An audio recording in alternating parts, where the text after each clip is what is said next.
you a few minutes late, didn't there? Oh, we are. Oh, we are live now. Finally. Apologies, Facebook viewers. We had a bit of a technical glitch just then. It was not showing me going live, and then all of a sudden I thought, I'm still not going live, and it was going live. So anyway, without further ado, I want to welcome you to Shari Thompson. Shari and I sort of trained in the energy alignment method, and I always thought it's so nice to actually have somebody else talk about it, so I just don't keep pontificating about energy alignment and the beauty and the wonders of it and why it's so important. So Shari has her own Facebook group. She'll tell us probably more about that as we throughout the conversation as we go along. And but yeah, thank you very much everyone who's watching live or whoever's catching up on the replay. And thank you for your attention and interest. And I'm sure you'll find this really, really interesting. I'm going to actually switch the orientation because I don't like this portrait. Sorry. No, I don't like that either. My camera's a little bit off center, I think. Anyway, back in center now. So yeah, so Shari, just quick introduction to yourself, if you would, and then I'll ask you the first question. I find it interesting when people say a quick introduction because I could actually talk for quite a long time. It can never be that quick. I'm Shari. I work with women in business, primarily mums, to activate abundance using alignment so that they can create a business and life that they desire. Fabulous. That's really sweet and in a nutshell. So what's your definition of energy alignment, Shari? For me, energy alignment, so many people are talking about this. I find this really interesting because when we trained and when I first started talking about it, it was very new, especially in a business context. And so it feels like it's the thing that we're all aspiring to, but we don't really know always what it is. So my definition, my understanding is that it's when your thoughts, your energy and your actions are all in alignment with where you're headed to and with the desire that you're bringing into reality. That's my definition in simple terms. Yeah, and I think that's key, isn't it? The desire, just to be, how clear are we on our desires? Sometimes we're not always very coherent or clear on that, are we? Or we see that other people are doing, especially with social media, we're like, oh, they've got a 6-figure business or they've got a 7-figure business, so I need to have that. And that's the benchmark of success and all these things that we make things mean. But actually, if you're doing it from a logical place, all up in your head, you're in the masculine energy. I know this isn't what you asked me, but this is what happens. It's fine. I'll let you go. We're all up in the masculine energy. So then we have to fulfill that in the masculine energy. And actually, that's a goal. That's not a desire, because our desires come from in our body, like in our womb space. It's pure desire energy that lights up your whole body, your whole energy field. And it creates this not only, amazing energy inside of you, but this magnetism, which means that you can bring it into reality a lot easier and a lot faster as well, oftentimes. But we get really caught up in what other people are doing, or with our conditioning that we have to create goals and we've got to be logical. And let's face it, most of us were not brought up with women going, what do you want? It was more like you're on a trajectory or you do what is right for other people. And we're very outward facing, but actually it's time for us to look in. Wonderful, wonderful. Yeah, I totally get that, because we're always sort of focusing on the needs of others as women, I think, and also responding to their expectations of how we should be living our lives, rather than focusing, going back within to find out, connecting to our real deepest, innermost desires, isn't it? And that's key to actually live in an aligned, energy aligned life, isn't it? To connect with that. 100%. I mean, I believe that I use a lot of human design, and in human design theory, your desires have already been chosen by your soul. Like your soul already preordained your desires before you're even incarnated into a physical being. So every desire that you have, if you really tune into it, that's already there for you. It's already created. It's waiting for you to, step into the energy and be aligned with it so that you can magnetize it, claim it, and bring it into reality. But what I also find really fascinating, you know, obviously with all the clients that I work with, everybody's desires are so different. It's not like your desire is, I want a 7-figure business. Yeah, but what's beyond that? What is your actual desire beyond that? When we give ourselves the permission and the time and the space to really delve into that, you'll be super surprised at what you find. And it will just light you up. It's amazing. Yeah. So you talk about then, once we really connect to that on a visceral, deeper level, or on a soul-based level, how does that then alter things for us externally? How does that alter the, you know, the way we go through life and the way people respond to us and the results that we magnetize? I know there's a lot in there, sorry. That's okay. I'm just using, hold on. Take a breath. Yeah. Yeah. So how does that really change, obviously, our outer world? That's what I'm trying to say. I mean, I think, you know, what came to me when you were talking, there were 2 examples. And one of the best examples was, I remember this video that I saw on Facebook. And it was a video that was filmed in London. And there was a massive puddle on the road. So all these people are trying to cross the road, but instead of doing anything else, they're walking around the puddle to cross the road. And it's like in this procession, everybody was doing it in this really busy London street. And I think that we can get really caught up in life in the same way that we just go along with it. You know, you go to school, you get good grades, you go to university, you get a job for life, you get married, you have the babies, you like it's all kind of planned out. That's the norm, right? But when we tune into our desires, it's like we can just pull on wellies and jump in the puddle and actually have fun and go, actually, I don't want to go the same way that you're all going. I'm going my way and doing it my way, which obviously makes it more fun anyway. But on an energetic level, when we connect with our desires, we have an actual place that we're heading towards. We're not meandering around or just following what everybody else is doing.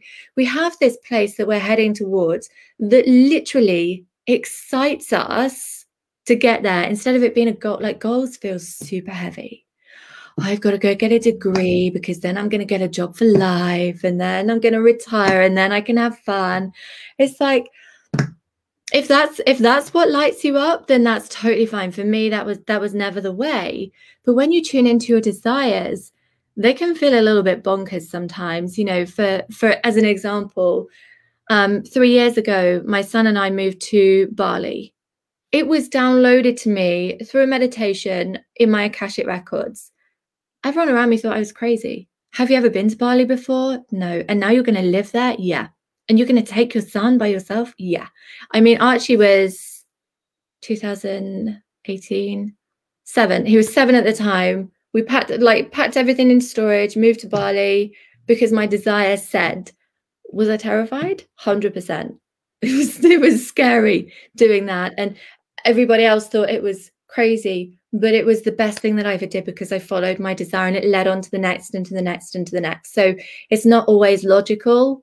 It just is. Okay. Yeah, you're a prime role model or example of letting you be led by your desires and following those hunches, those energetic hunches, if you like. So really going full out for them and just going through it despite the nerves and the fear, maybe to a certain extent, of the unknown. I suppose that's it. It's a subconscious like trying to hold us back and saying, whoa, that's not familiar territory. Yeah.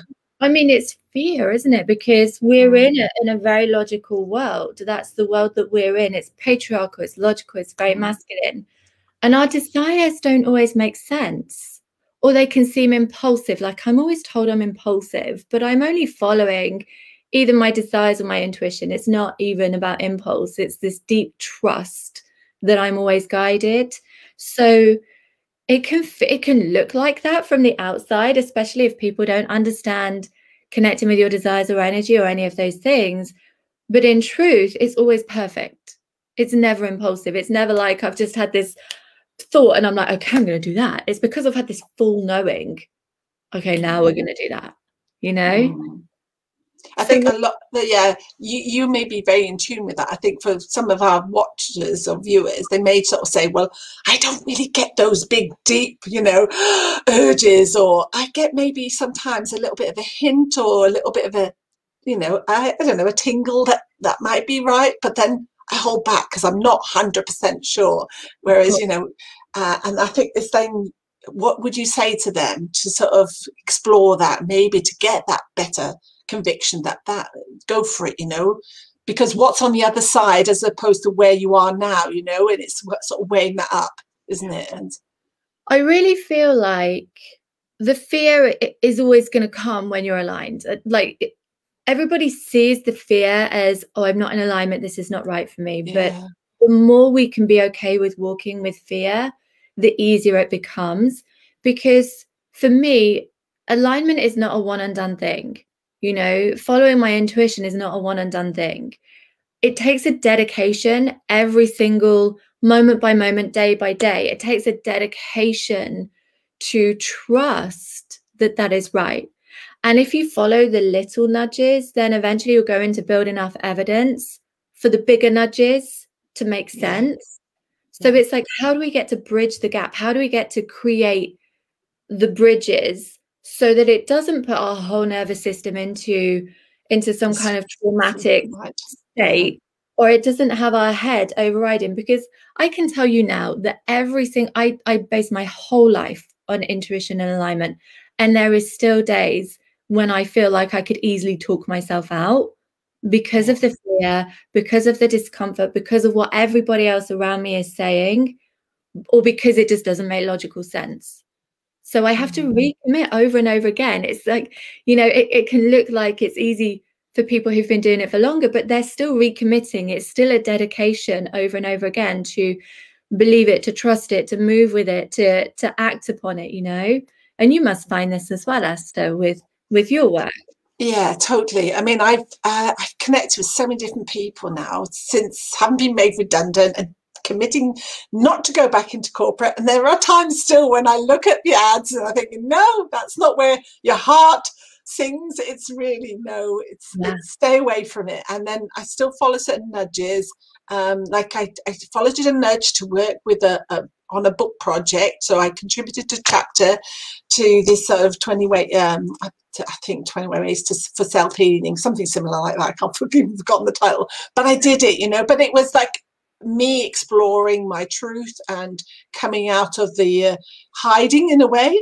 And this group was also like that nudge to start opening up to more people, connecting with more people, helping them. And I suppose it's that education piece. I feel like we are the teachers, the educators, because we know a little bit more maybe in certain areas, certainly in the energy world, and more people are starting to understand or become more conscious and aware of their energy in all its expressions, and particularly the expression. And I keep talking about the heart energy, don't I, in the heart space. And you talk about your feminine, your womb energy, but I think it's probably similar in a sense, you know, and trusting your instincts. So I've definitely, like, now inviting you, I didn't think twice about who I should invite. And it's like on all the various different themes that I've covered, you know, I've talked about these power talk themes. One of them was intuition. And I just spoke to somebody, she talks about the art of intuition. And she's from Australia. How on earth would I connect with her otherwise, you know? It just sort of somebody, and I think you are given these breadcrumbs, you know, to follow. And it's just trusting and following that. And you never know where it will end up, but it's not having to know the outcome, isn't it? That's the thing. It's just trusting in the process. Yeah, we are very, you know, there's two things that our whole culture is sold upon. The first is comfort. You know, you think about comfort and it's the ultimate, isn't it, in everything. Even if you buy first class plane tickets, it's because it's comfortable, like you can lie back, and, you know, everything is sold on comfort. Like that's the pinnacle of everything. So we are really programmed with feeling comfortable. We don't want to feel into, you know, our body, which is where our intuition is. We're very much, I always say that we're like walking heads, because we're just like so disconnected. Cut the rest off. Yeah. You've got a pain, take the medicine. You feel sad, take the medicine. You know, we don't actually really know how to deal with emotions, and more children are not even being taught how to deal with emotions or to embrace discomfort. And that's one of the greatest learnings that we can have. This is one of the reasons why Archie's been to so many different schools around the world, because it was always about how is he going to learn this emotional intelligence in a way that is really going to support him. So that's the first thing, is comfort. And the second thing is certainty. Like, we always want to have certainty. I want to know what's going to happen. I want to know how it's going to happen. I want to know how it's going to unfold. And that's a very masculine conditioning again, like the certainty, the predictability, the outcome. Whereas the feminine energy, she's all for the ride into the dark, and she's okay with it, because she's like, let's go with the flow. I'm okay with the unpredictability, and it feels so great. She's there for the adventure. And when we connect more and more with that, I mean, she lives in our body, so we've got to move out into our body to tune into our alignment, to hear our intuition or feel our intuition, however your intuition works for you, and to really connect with the feminine and know that whatever happens, you're going to be okay. You know, sometimes we can get really caught up in worst case scenarios because we don't have a blueprint or an outcome guide of some of the things that our intuition is guiding us to do. But if we can get okay, if we can like play it out and say, okay, well, this is the worst case scenario. This is what I did with Bali, by the way. What is the worst case scenario? Well, this is the worst case scenario. Am I okay with that? Or am I going to not ever even try? You know, what am I more okay with? The potential of the worst case scenario, or, you know, 50 years time going, I really wish I'd have done that. I mean, for me, it's a no-brainer. But even when we play out the worst case scenario, it's never as bad as we think it is in our head. Or, you know, it's kind of like, well, yeah, that's okay. It may even be somewhere in between, but that's fine, because then we've learned to experiment, to explore, to find out more about ourselves and our destiny. The worst case scenario. Imagine what is the best case scenario. You know, it could be anything. And most of the time, it's just a little like stepping stone to the next thing, and to the next thing, and to the next thing, and then to the next thing. So it's not even like, well, this has got to mean everything. It's like, no, this is a piece of the journey, and then something's going to be next, and something's going to be next. So if anything, it's a simpler way of going about things, because you're just literally heeding the instincts, the prompts, and you're just not overthinking. You're not overthinking things. You're letting go, isn't it? Because I was in the strapline, or the subtext, wasn't it? The simpler and, you know, an improved life. It is simpler. It is simpler because, you know, with everything that's been happening over the last couple of years, I have been able to distance myself from it all. I don't watch the news or anything anyway. Neither do I. Yeah. And I have been able to follow my intuition with everything, even to the point, you know this as well, Esther, that Archie and I were living in South Spain before COVID hit. And then one day I was like, oh, we need to leave. It just, like that, out of nowhere. I was journaling on the balcony, looking at the sea. Archie was at school. We need to leave. And I phoned my mum and said, what is the deal with this COVID situation? She said they're closing roads in North Spain. And I was like, right, we need, like, and we packed up the apartment, put everything in my car, left the car, and within 24 hours of getting that nudge, we were back in England.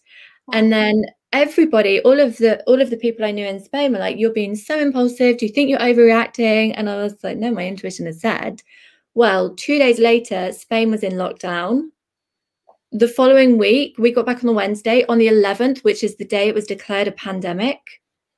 2 days later, Spain was in lockdown. The following Monday, vulnerable people were being asked to isolate in the UK. Well, Archie's vulnerable. He'd already been in hospital in Spain because he couldn't breathe. As a single mum with a child, this is a terrifying thing.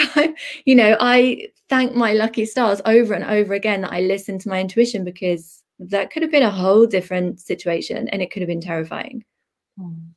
This is how powerful, and the whole of my life, what I want to do, what I want to eat, what I want to, you know, everything comes from within. It comes from my intuition, because your body is always going to know what is aligned for you, because everything is a question of alignment, you know, everything. And of course, it does get stronger, the bodily responses, when you heed it, when you start heeding it, and then you become more connected and more in tune with that, don't you? Yeah. The more you listen, you know, I talk to my clients and I say it's like a child. If you don't listen to your child, apart from like the first couple of minutes where they're like, mom, mom, mom, mom, mom, mom. You can't ignore them eventually. It comes and whacks you in the face. Right. Eventually, they're just going to go away and do their own thing anyway. Yeah. They're not going to keep persisting with it. And because it's kind of, imagine that for yourself. If you keep saying the same thing to somebody and you know with absolute definitive clarity that that is what they need to know and they don't listen, eventually you stop telling them. And it's the same with your intuition. If we're not, this is why I call it a dedication. It's, you know, it's sometimes a moment by moment dedication. It's a choice to choose to tune in, to choose to listen, but the dedication to trust it always. Yeah. We've had a comment here that's powerful, Shari, and the key is what do you do every day to consciously connect and build that muscle? Yeah. Yeah, absolutely. Is that something you want me to answer, what I do? Yeah, yeah. You go ahead. Yeah, yeah. Okay. I mean, every day I have rituals, daily rituals, and I do feminine and the masculine. The masculine rituals are more about the business side, but the feminine ones are body, mind, and soul. So every day I connect with my body in some way. Usually it's moving. I mean, like I said, I use a lot of human design as well to support my work. And for me, movement is really good to activate all of my energy. For most of us, it's really good. So I will move in one way or another. Now, I'm still a mum getting a child to school, and his school is a long way away as well. So it's not like I get up at 5 in the morning and set aside 2 hours to do these rituals. It's literally like while the kettle's boiling or while I'm juicing, then I'll be dancing around to music, moving my body, or maybe just jump on the rebounder for a couple of minutes. It's not like a full thing, but I do move. I will walk as well. Or if I feel like my energy is stagnant, then I'll move as my first port of call always. I will journal every morning and connect deeply into my desires, into my energy. And I have a tool that I use to remove anything that comes up that doesn't serve me. So anything energetically that doesn't serve me, I'm going to move that. But I'm connecting every single day to my desires, which is the starting point for alignment. With the journaling, I'm also connecting with my thoughts and my energy, which is like your thoughts and your energy and your actions. I always do this little dance. Thoughts, yes. energy, actions. Your thoughts, you're journaling out and really connecting with what is going on. Then you're moving your energy so that you're releasing what doesn't serve you or what isn't aligning you with your desires. And then your actions are obviously, this is what I do in the masculine. So body, mind, and soul. The soul, like I spend some time connecting with my energy, connecting with, you know, what is it that I desire? And my intuition, my primary intuition is actually clairaudience. So I hear my intuition very strongly, but I can also feel it. So I connect with it and I'll hear what my desires are. Okay, what is it that I'm required to do to bring that into reality? And then I can hear really strongly what it is. But every day, even if it's 30 seconds, what is it that I desire? What is it that I require? And then I spend time, or focus or attention is probably a better word, not time necessarily, like opening up my heart center to receive, like really open. You work a lot with the heart space, right? I do, yeah. So then and literally I can get through my rituals in I can get through all of them in less than half an hour, and that's the masculine ones as well, which are the doing ones in my business. For those of you who are interested, that's visibility, connection, and sales. But the feminine ones get me connected with my intuition and really have my energy in a state of alignment and expansion, so that when I do anything else, like the visibility, then that's all poured into everything else that I do. Yeah, I mean, I seem to attract people who are very stuck in their head, and I know because that's where I've been. And we always get to teach that which we have to be taught, which we have to learn ourselves for ourselves in the first instance. We're the embodiment of our message, right? Because we've been there. Yeah, and it's trying to disengage from that busy mind, and then, you know, we always start off with breathing, but that helps connect the body back into the heart center. So yeah. Breathwork is something I've been playing with a lot more recently as well, but yeah. And for me, getting movement, I love doing the walking out in nature. That's what I do. It's really my way of boosting my energy, especially when I feel a bit deflated, or I've had somebody tick me off, or I've just not had a great day. And that for me is like, whew, suddenly I can feel a bit more expansive. And we don't move enough. This is like general rule of thumb. We all do not move enough. And this is one of the first things I say to my clients. You've got to move more. When you move and you allow the space for that, the downloads that you get, the connection with your intuition, the way that it speaks to you becomes even more powerful. Because if you imagine that you're staying still, all your energy is staying still in the one place. And most of us are staying still by sitting down. So all of the energy is staying still in one place. When we stand up, we actually activate the neutrino stream inside of us, which is like literal connection to the universe. So when we're stood up, we have that. So the more we move and we've got access to the neutrino stream, well, you have all the answers you ever need. Yeah.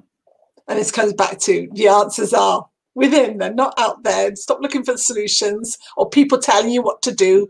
They don't know. It's not their life to live, it's your life to live, isn't it? And you've got all the 100%. This is your empowerment. You have to bring it inside of yourself to make empowered decisions or to make empowered moves even.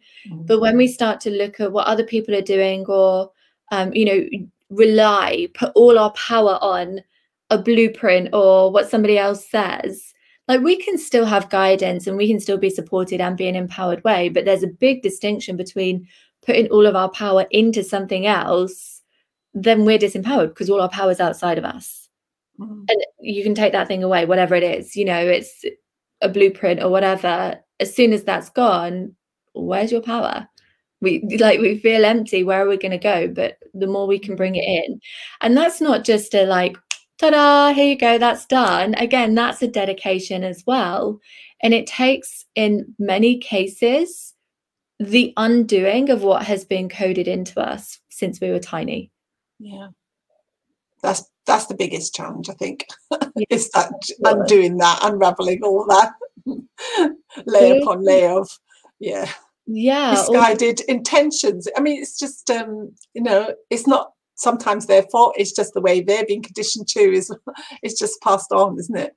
100%. I think it's so interesting because I always say with one of my friends that, obviously with how I bring Archie up, I'm conscious about these things. I've got this awareness of energy and how it works.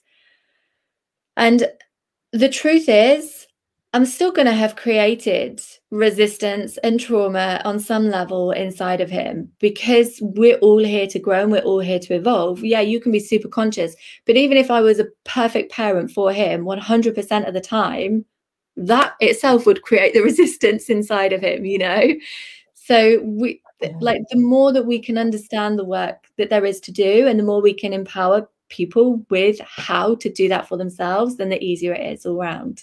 Yeah. That's my belief. I don't believe that anyone gets to grow up with zero resistance. Yeah. And when I talk about giving Archie trauma, I mean like small trauma, not like monumental trauma. You haven't scarred him with all your moves. Although he always says that Bali was traumatic, so who knows? He's had already, I think, experienced more than say even probably a 70-year-old in his short life. But he is wise beyond his years already, isn't he? So. Yeah. He always was. Probably even as a fetus, He knew, that boy, he always knew. Oh, he's a rare gift as well to you and to the rest of the world, I'm sure, to himself. Yeah. So tell us specifically how people can connect with you further, what it is you do and bring to the world, or especially the world that you want to serve as, and just give us some clarity on that. And any last minute tips, if you have any more. So I work specifically with women who are either in business or want to get into business, but they want to do it in a way that they're integrating energy. So I integrate energy into business strategy. My whole background is marketing and business development in corporate world, and then I had a marketing agency. So now I have founded many principles and models and ways to integrate energy into your business in a more tangible way. So we're not like when I first started doing it, it was like, is this alignment? Is this what it feels like? Who told me this was it? But it's more tangible now. So I can give you actual benchmarks about when you know you're in alignment and all of those things. In order to grow your business, to either start and grow it or to expand it from where it is. So you don't have to go through the years of investing in blueprints that didn't serve me, or hustling or pushing really hard to get basically nowhere. I've done all that work. You don't have to do all that. So that's what I do. If you want to find out a little bit more about how I work, then you can come and join my group, which is the Abundant Mama Collective. And I actually, while you were talking, Esther, I do have a meditation that I can share with people if that would be, it's not got an opt-in or anything like that, but it's a meditation that you can find out which is your primary class, so you can start connecting with your intuition and your alignment as well. Oh, that's wonderful. Thank you. That's a lovely gift. Yeah, brilliant. So you give that to me and I'll upload or share the link. Yeah. Brilliant. Because then you know what you're looking out for a little bit more. It makes it a bit easier. So where do you see yourself going now? Just to sort of, do you have sort of already some insights or where you're going to be going? Or is it really you're living from one day or even 1 week or 1 month or to the next? I don't really make plans because my energy is always like, no. Always like that. You're fluid. Correct. But the thing that I am sharing about a lot in my, I have started sharing about, and there's more to come in my group, is my journey with IVF. And I'm a single mum with Archie, and I'd really like to welcome a baby girl into the world. So I'm just embarking on IVF, and that's kind of my focus at the moment, which I'm sharing a lot in my group as well. So that's all I know. Avenue to pursue, yeah. And you're going to have your journey on that, and you're going to, probably share some powerful experience. Whatever happens will happen, and that's kind of my guiding point at the moment. So in terms of business, I'll continue doing what I do. And serving, and I think that's what we are. We're just serving, and that's what everybody's here to do, isn't it? In a way that lifts us all up. Absolutely. Thank you so much, Shari, and I hope everybody enjoyed this live, whether you're watching now or on the replay. And thank you very much for giving up your time, both to the viewers and to you, Shari. Appreciate you, really busy, and I really enjoyed this conversation, and hopefully some people got some real insight and some takeaways from it. And thank you. And I'm sure people will reach out and connect. All right, thank you. Bye, everyone. Bye. Bye. Find your end.